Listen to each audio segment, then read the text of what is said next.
we have time, I'll read a short story that I wrote in high school, because I don't have anything else. Okay. This is called Henderson is a Ghost. Sweet.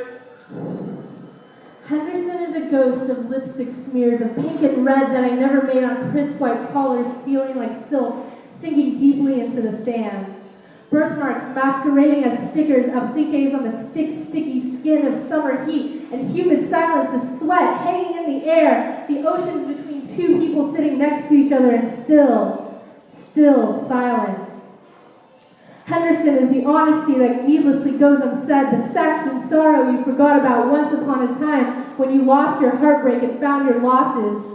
The white rabbit that leads you nowhere and gets there on time, but you were the one, he was the one who made you late. Henderson is Alice in Tragedy Ann, that unconsciousness you spend on the cold, wet floor, flourishing with soil and shame. Henderson is the pretty words you string in succession, tying them into little beautiful bow knots that don't mean a single thing, even if you wear it perched gently on your neck like a dangerous disease. Summer air, stale and steamy, heating softly and slowly, burning the proteins in your every which hair. Where? Slow beats in a lullaby. Henderson is a ghost of grace non-existent, a flower growing in the unclean spots on your hands, a sleeping figure on the floor, a dead.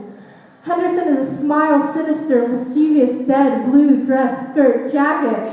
Henderson is flowers and roses and leaves, crinkled and crushed in between the scars on the tips of my fingers, thrown at faces and thrown away into the crevices, in between the moments we notice, the moments we don't. What about the times of the living you sleep through? The dirty bathroom and carcasses of someone's once hairstyle on the skin of the earth.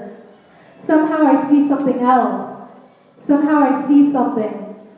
The space situating you and I, the galaxies. The nearest black hole is 100 miles away, and 5 minutes ago is already a light year in the ancients. We trip, and we fall, and we trip, and we trip, and we slip on the oils of someone else's skin, grazing white, ivory, black, onyx, piano keys to no one else's heart. And we slip, and we fall, and we slip, and we slip, and we slip, and we weathered this winter once before, won't we? Yes, man!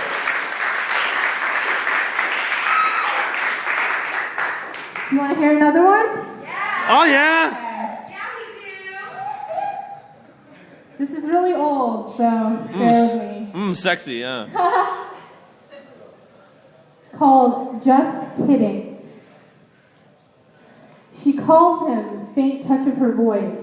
She's all calm when the incessant drone of the dial tone finally pauses. He picks up, agitated, aggravated. Doesn't even greet the caller. He demands to know, who's this? Her voice steady, she says, your girlfriend is dead. Each word a separate symphony. The sound of his speech gets gruff, scoffing hastily. I don't have a girlfriend, mocking her deliberate and carefully inflected tones. He expects her to whisper. He expects her to fall apart. But instead she just says simply, her voice a little louder, exactly. He calls her over, and they're not planning to talk. He's got his lips on hers already, and she tastes like cinnamon orange tea, and he smells like summer evenings. Before she even opens the door to let herself in, her former second home substitute haven, she doesn't have a bag, doesn't need one. She's been there enough times to know that everything she'll ever need is right there. The bedrooms in this house are spread out in every corner, east, south, west, north, and then one big, booming bedroom in the middle. It's too small for his one person, too big for the both of them together, he decides. Grabs her bruised baseball bat arms and pulls her away from the inside of strawberry fields under the blurred midnight sky. None of his 5 bedrooms actually live up to their name, and the only actual, suitable, comfortable, what have you, place to sleep is here under disapproving old spirits of the air.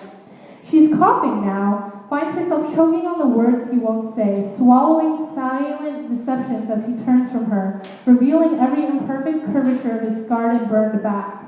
She can't help but reach feebly to explore every crevice of each wound, but before she even thinks of acting on impulse, he knows. He can feel those pools of gray piercing through, and he turns back when he notices them. Her, some sort of presence he can't shake, and how he hates himself for that fact. The not quite black, not quite white suddenly becomes too intimidating, and he thinks he's nauseous now, yet somehow can't stop himself from doing what he always does, to her, to him, to them. She opens her mouth to speak, and she's really trying so hard to say something, but finds the heat of his breath filling her instead. She wants him to stop this nonsense. A pained gasp escapes her throat before she has time to catch it. And he's pushed her onto the cool sheets, and suddenly she's surrendered. And he's suddenly too close. He exhales into her ear, warm and hot on her skin, soft as if he's a ghost. It's not cold. She knows what it means, and the next thing she knows, it's skin on skin for as far as she can see, and as long as she can bear. And she closes her eyes and thinks hard, not about what's happening, but about other things, about love. Hands suddenly everywhere, and neither of them knows what they're doing anymore. She peels off his shirt, kicks his shoes off herself, almost rips those expensive pants of his in the process, saves the best for last. He stands back and lets her slip her dress off herself, doesn't even bother helping her as he watches her struggle to unzip. She shimmies out of her undergarments awkwardly. He lets her unfold his watches, or his final offering like a present, waiting to be unwrapped and unraveled. She mutters softly because she can't make it stop. Out of nowhere, he puts his thumb to the cool skin of her face and rubs her cheek, of all places, with an uncharacteristic tenderness. She puts her lips to his ear, but before she can move her mouth to form words, his tongue abruptly begins. He's exploring her skin and is soft somehow, from head to toe, and she's strong enough not to make a sound. She knows he hates it when she makes unnecessary noise, can't stop him when he slides into her, stepping beside her. Pace is suddenly synchronized. To be honest, she hates this feeling more than anything, but he never, and he won't. And it's him pulling out what's left of her hair and her wanting to scar his back herself. But oh, she's too nice, and that's just so unfortunate because he's not nice at all. And he pushes her until she's a few drunken swaggers away, regardless of her apparent sobriety, from tearing apart. And her soul's shred into infinite fragments already. He doesn't, he can't smile. What's left of her heart is screaming single question words. He's still, and she's, and every succeeding time he uses more pure force, and he's still, and she's, and he's still, and just get on with it already. He's breathing into her now, steady. He inhales and she exhales, and she inhales and he exhales, and it almost leaves her in tears. How perfectly aligned are the subtle rhythms of their bodies. And she's crying and coughing now, and he doesn't care enough to ask. Her breasts finding home on his bare chest, his cold hip bones molding into hers, soft and smooth, everything falling into perfect place with every respiration. She was and still is what he is missing. Catherine Earnshaw to his Heathcliff. He lets her touch his back now, her fingers both savior and silent reminder. She's the only one that ever feels him like this, without judgment, without pretense. And he remains suspicious. He can't help it. It's part of his character. Lingering questions of will it happen again permeate his entirety. She's holding on for her life now, simply not for her heart. Desperately, she's given it away all already. When will anyone let go? Strokes every valley and texture of his skin with every piece of gentleness in her exhausted being. Is it enough yet? Will it ever be enough? He's tired now, she can tell. He's tracing the outlines of her legs, her back now turned to him, ashamed. He reaches the soft skin of her other cheeks and caresses them too carefully, and she can't stand another second of this. Jay, she lets the name escape her lips finally, a secret told to the world. He stares. Kay. He allows himself the dignity to mumble almost silently. He's fucked her empty. She's not crying anymore, pushes herself off from him, away from him now. She sits there by herself next to him, waits for him. To what? But it's not she that leaves. The other left alone in that horribly frightening king-size. Suddenly everything is hollow and all this space is too big, too much for just one person who's suddenly been robbed of her possession, of everything, of this pathetic property. He's flown away to somewhere new, somewhere wonderful, she hopes, somewhere warm. It's cold now. Next time someone asks, he'll reply, she died. They never were, never will be, not friends.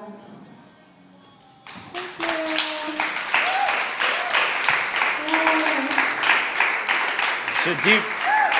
Deep. And if you're interested, I actually have copies of my poetry and short story anthology from like really old work. But yeah, if you're interested, come talk to me. Thank you. I have one. I have one. Yes, way. Yeah. So dark. Great job.